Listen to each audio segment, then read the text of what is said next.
رجال علينا احنا اعملوا على اللي بيبيعوا مخدرات جوه الجامعه وشغل مخدرات. اوعى ما تزقوش بس كده، ما تزقوش كده قلت لك يا ابني اسكت. لا يابا ساعه تزقوا كده ليه؟ زكريا ايه ده زكريا؟ هم بيزقوا بس 10 يا زكريا. انت تزق في الناس يا عم، مستبخل الناس يا عم. استنى الله بيكتبوا علينا ما ردش عليه، مش عايزك تمشي. ايه ده؟ ولا ترد على الاستاذ بقى. طلع على النبي. ولا رد على الاستاذ، انت مش محترم اصلا.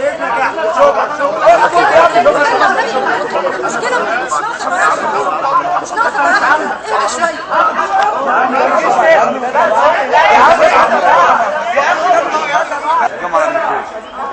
دلوقتي احنا داخلين عادي، احنا داخلين مع اصحابنا عشان كنا عاملين وقفه عند وزاره التعليم العالي.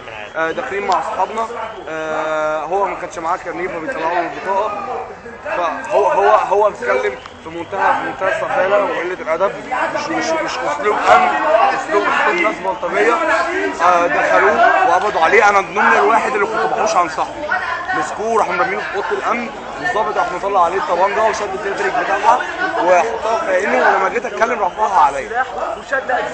وبعدين هم دلوقتي الامن بيقولوا ان في طلبه رفعت على الامن سكينه تقريبا او مطوه. انا عايز اعرف احنا قلنا لهم فتشونا، احنا معناش حاجه اصلا.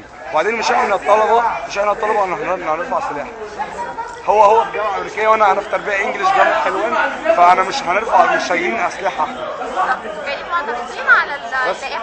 احنا جايين كنا معترضين على اللائحه، وكان فيها عشان فيها اعتصام، بنشارك مع زمايلنا ونعرف ان هنعمل ايه في الجامعات بتاعتنا. فوجئنا بقى باسلوب تعامل الامن دوت، يعني ناس غير مهذبه وناس غير محترمه، بيشتموا شتايم مش كويس، بيرفعوا اسلحه، بيلفقوا لنا حاجات احنا ما كناش شايفين. ان احنا كان معانا مطاوي ورفعنا عليهم مطاوي، احنا كان معانا بنات وما فيش حاجه من الكلام ده خالص. كان معاكم بنات؟ كان معانا بنات والبنات جوه دلوقتي، احنا ما فيش حاجه من الكلام ده. احنا كنا جروب اصلا. يعني مين هو اللي كفى لك الكلام ده دلوقتي؟